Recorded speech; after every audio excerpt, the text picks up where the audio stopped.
सर्वांचं इयत्ता 11वी प्रवेश प्रक्रियेमध्ये स्वागत करतो. राज्य शासनाने कालपासून म्हणजे 10 एप्रिलपासून प्रवेश प्रक्रियेला सुरुवात केलेली आहे. अर्थातच फक्त रजिस्ट्रेशन चालू आहे 30 एप्रिलपर्यंत. त्यासाठी एकदम सोपं आहे. Googleला गेल्यानंतर MHAFYJC admissions.in सर्च करायचे. सर्च केल्यानंतर अशा पद्धतीने दिसेल तुम्हाला. इथे गेल्यानंतर FYJC याच्यावर क्लिक करायचं आहे. याच्यावर क्लिक केल्यानंतर स्टुडंट रजिस्ट्रेशन पहिल्यांदा रजिस्ट्रेशन करतो आपण, त्यामुळे इथे क्लिक करावं लागेल आपल्याला. रजिस्ट्रेशन करताना एकदम सिंपल आणि साधा प्रोसिजर आहे. आपण महाराष्ट्रातील 10वी महाराष्ट्रातूनच दिलेली आहे का? यस. आपण याच वर्षी 10वी केलेली आहे का? फ्रेशर. 10वीचं जे महाराष्ट्र बोर्ड जर असेल तर SSC आणि 10वीचं जर CBSE असेल तर त्या पद्धतीने हे बोर्ड बघून घ्या तुम्ही तुमचं. त्याच्यानंतर आपण पुढे जाऊया. 10वीचं SSC क्लिक केलं की इथे सीट नंबर टाकावा लागतो 10वीचा सीट नंबर टाकला. जर आपण समजा CBSE क्लिक केलं तर अशा पद्धतीने दिसेल आणि महाराष्ट्र केलं SSC केलं तर अशा पद्धतीने दिसेल. इथं सीट नंबर टाकायचा. सीट नंबर टाकल्यानंतर आईचं नाव टाकायचं आणि इथं बघा तुम्हाला दिसत नसेल इथं व्हेरीफाय नंबर म्हणून येतं. जर 10वीचा सीट नंबर अचूक टाकला बोर्डाचा स्टेट बोर्डाचा आणि आईचं नाव टाकलं तर इथं व्हेरीफाय नंबर म्हणून येतं. ते व्हेरीफाय नंबर केलं की तिथे एक छोटी विंडो ओपन होते, त्यामध्ये तुमचं नाव दिसतं. ते ओके असेल तर ओके करा. त्याच्यानंतर मग इथं तुम्हाला मंथ ऑफ एक्झामिनेशन सिलेक्ट करायचं आहे, March. Year of examination select करायचं 2026. 10वीचं जर सीट नंबर ओके टाकला तर हे बघा इथं नेम ऑफ द ऍप्लिकंट आहे, ते ऑटोमॅटिक येऊन जातं. तुम्हाला काहीही करण्याची गरज नाही. त्याच्यानंतर तुम्हाला इथे ईमेल ID टाकावा लागेल, तुम्हाला इथं मोबाईल नंबर टाकावा लागेल. मोबाईल नंबर ज्याला OTP येतो तो असेल. त्याच्यानंतर सिक्युरिटी क्वेश्चन तुम्हाला जो सोपा राहील तो टाका.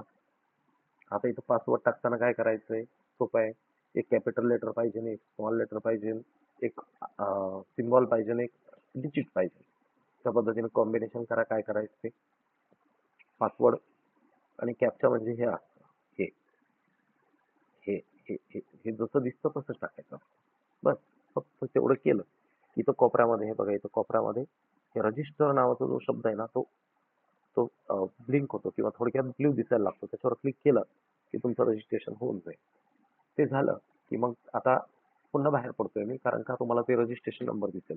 जेव्हा तो तुम्हाला रजिस्ट्रेशन नंबर दिसेल ना तेव्हा ह्या एरियामध्ये तुम्हाला रजिस्ट्रेशन नंबर दिसेल. तर त्याचा फोटो काढून घ्या आणि मग इथं लॉग इन लागा. लॉग इनला गेले की त्याचा एक लॉग इन ID आणि पासवर्ड दिसतो. पासवर्ड तुम्ही ठरवलेला आहे, लॉग इन ID ते देतात. तो जो लॉग इन ID आहे तो इथं टाका, पासवर्ड इथं टाका आणि कॅप्चा म्हणजे हे खालचं जे दिसतंय ते. आता हे दिसतंय, उद्या काहीतरी वेगळं दिसेल. त्या पद्धतीने RHHKCP कॅपिटल स्मॉल जसं असेल तसं बघा. काय असेल ते बघून घ्या तुम्ही. ते झालं की प्रेफरन्स रजिस्ट्रेशन. त्याची काय गरज नाही. पर्सनल डिटेल्स यात तुम्ही तुमचे पर्सनल डिटेल्स टाकून द्या. ॲप्लिकंट मदर नेम, जेंडर, 10वीचं शाळेचं नाव, त्याच्यानंतर इथं स्कूल इंडेक्स नंबर. याच्यावर फक्त मी बोलतो तुम्हाला. 10वीचं जे हॉल तिकीट आहे त्याच्यावरती तुम्हाला स्कूल इंडेक्स नंबर असतो, फक्त तो डायरेक्ट असतो. इथे फक्त काय करायचं, पहिल्या 2 डिजिट नंतर डेसिमल पॉईंट, परत 2 डिजिट नंतर डेसिमल पॉईंट, अशा पद्धतीने टाकायचं. हे बघा तुम्हाला खाली खाली दिसतंय ते UDIS number of the school. तुम्ही तुमच्या शाळेचा UDIS नंबर विचारून घ्या, तो टाका तिथे. त्याच्यानंतर हॅव पास फ्रॉम जिल्हा परिषद और गव्हर्नमेंट. तुम्ही इंडेक्स नंबर टाकला की हे येस किंवा नो ऑटोमॅटिकली होत आहे. तर सेव्ह अँड नेक्स्ट करायचं. सेव्ह अँड नेक्स्ट केलं की तुम्हाला इथं काय येणार आहे, ॲड्रेस डिटेलची लिंक ओपन होणार आहे, पेज ओपन होणार आहे. ॲड्रेस डिटेल सगळं टाका. मोबाईल नंबर फक्त हा काळजीपूर्वक बघा. ओके. त्याच्यानंतर category and reservation detail. Category and reservation डिटेलमध्ये मी थोडंसं बोलेलं आहे. इथं तुमची कॅटेगरी तुम्ही तुमच्या पद्धतीने निवडा. आपली जात कुठल्या कॅटेगरीमध्ये येते राज्य शासनाच्या ते बघा. त्याच्यानंतर इथं काय असेल ते बघा. आता 1-2 आपापली कॅटेगरी बघून घ्या, काय असेल ते. माहिती नसेल तर आपल्या शाळेत विचारा. ओके. फक्त मी 1-2 गोष्टी बोलतो की जे कुणबी जातीचा दाखला आहे त्या विद्यार्थ्यांनी OBC मधून फॉर्म भरावा. मराठा जातीचा दाखला असेल किंवा मराठा जातीचे विद्यार्थी आहेत तर त्या विद्यार्थ्यांनी EBC मधून फॉर्म भरावा. फक्त त्यांच्याकडे OBCचं सर्टिफिकेट नसेल त्यांनी. अर्थात इथं non criminal certificate is mandatory along with the caste certificate. त्याच्यानंतर ज्या विद्यार्थ्याला कुठलंच आरक्षण लागू नाही, पण उत्पन्न मात्र 8 लाखाच्या आतमध्ये आहे, उत्पन्नाचा दाखला. तर त्यांनी EWS मधून फॉर्म भरावा. ओके, आता मी हे अशा पद्धतीने क्लिअर केलं की त्या पद्धतीने ते होत राहते. Do you have caste certificate issued? Yes. असेल तर येस करा, नसेल तर नो करा. हा, पण इथं असं अशी अडचण येते.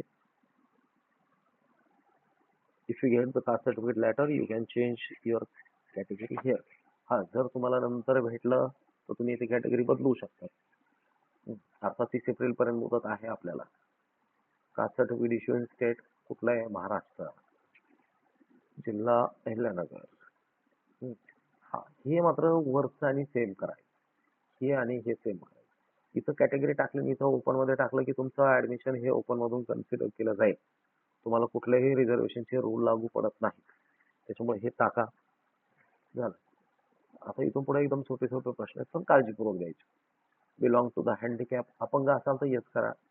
असाल येस केलं तर तुमच्याकडे दाखला असला पाहिजे, सर्टिफिकेट असला पाहिजे. नो केलं तर त्या पद्धतीने. अर्थक्वेक किंवा प्रोजेक्ट अफेक्टेड, म्हणजे भूकंपग्रस्त किंवा प्रकल्पग्रस्त आहात का? नाही. Transfer to the online process area. ज्यांचे आई किंवा वडिलांची याच शैक्षणिक वर्षामध्ये अहिल्यानगरला बदली झालेली असेल तर त्यांनी येस करा, नसेल तर नो करा. Whether applicant grand parent freedom fighter.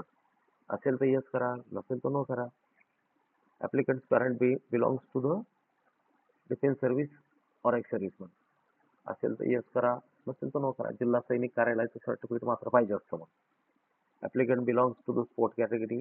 आपल्या बऱ्याचशा विद्यार्थ्यांचा प्रश्न असतो, खेळाचा दाखला आहे, तर बघून घ्या, येस करा. तुम्हाला पुढच्या प्रश्नाचे उत्तर भेटून जातील.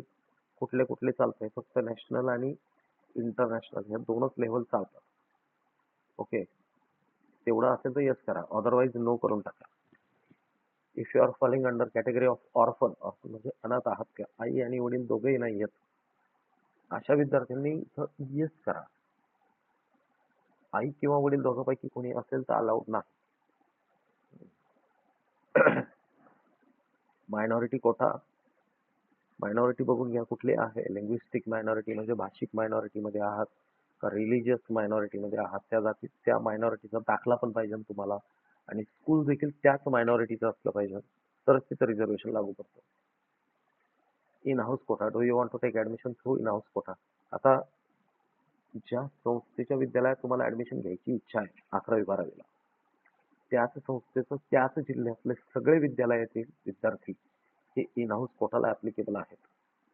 आता मी तो फॉर्म भरलेला आहे, तो नाही ऍप्लिकेबल. अदरवाईज जर त्याच संस्थेचं त्याच जिल्ह्यामध्ये जेवढे असतील ना तेवढे चालतात.